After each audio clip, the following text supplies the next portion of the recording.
నెల్లూరు జిల్లా దుత్తలూరు మండలం ఏరుకొల్లు గ్రామంలోని ఎస్సీ కాలనీలో గతంలో నిర్మించినటువంటి జగనన్న లేఅవుట్లోని ఇళ్లను అదే గ్రామానికి చెందిన పిడికిడి వెంకటేశ్వర్లు అనే వ్యక్తి జేసీబీతో దారుణంగా కూల్చివేయడం జరిగింది.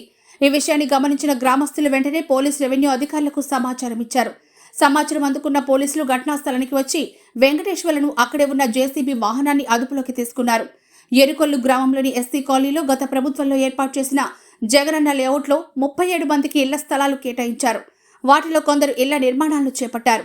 వీరంతా పేదవారు కష్టపడి నిర్మించుకుంటున్న ఇళ్లను అదే గ్రామానికి చెందిన పిడికిటి వెంకటేశ్వర్లు నిర్దాక్షిణ్యంగా కూల్చివేశారు.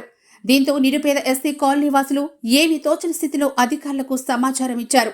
నిర్మాణంలో ఉన్న ఇళ్లను పడగొట్టిన వెంకటేశ్వర్లపై కఠిన చర్యలు తీసుకోవాలంటే ఆందోళన చేశారు. నిర్మాణాలు జరిగే స్థలంలో వెంకటేశ్వర్లు అనే వ్యక్తి జేసీబీ మిషన్తో కూల్చగా గ్రామస్తులు అడ్డుకున్నారు. స్థానిక గ్రామస్తులు మాట్లాడుతూ నిరుపేదలైన మా ఇళ్లను పడగొట్టడం సబబు కాదని, అదే స్థలంలో వెంటనే మాకు ఇల్లు నిర్మించాలని కోరుతున్నారు.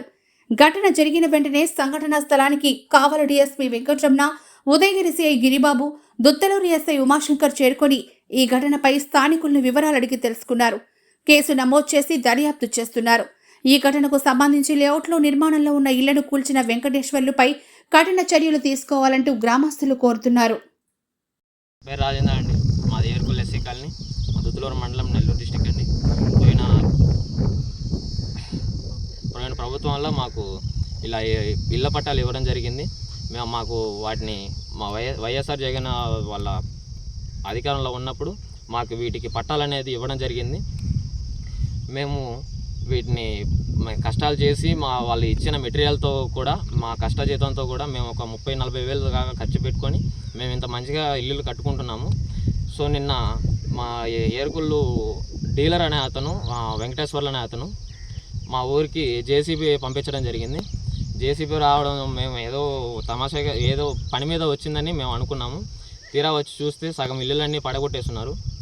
మా ఎమ్మటనే వచ్చి మేము దాన్ని ఆపడంతో మేము పై అధికారికి ఇన్ఫార్మ్ చేశాము.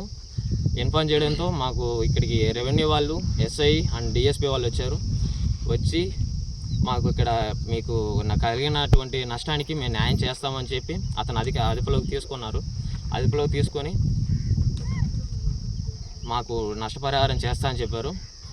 మీకేమన్నా రాజకీయంలో ఏమన్నా ఇబ్బందులు కానీ, మీకు ఏమన్నా గొడవలు కానీ ఉంటే మీరు అవన్నీ బయట చూసుకోండి. మా దగ్గరికి ఇలా పేద ప్రజలు అటువంటి మా ఎస్సీ కాలనీ వాళ్ళ వారికి ఎస్సీల మీదకి వచ్చి ఇలా చేయడం అనేది సరైన పద్ధతి కాదు. సో మీరు మీ రాజకీయాలు గొడవలు ఏమన్నా ఉంటే బయట చూసుకోండి. ఇలా చేయడం వల్ల మాకు చాలా నష్టం జరిగింది. సో మీరు పై అధికారులందరూ స్పందించి మాకు జరిగినటువంటి నష్టానికి మాకు నష్టపరిహారంగా మాకు మళ్ళీ కూల్చేసినటువంటి ఇళ్లను మళ్ళీ నిర్మించాల్సిందిగా కోరుతున్నాం.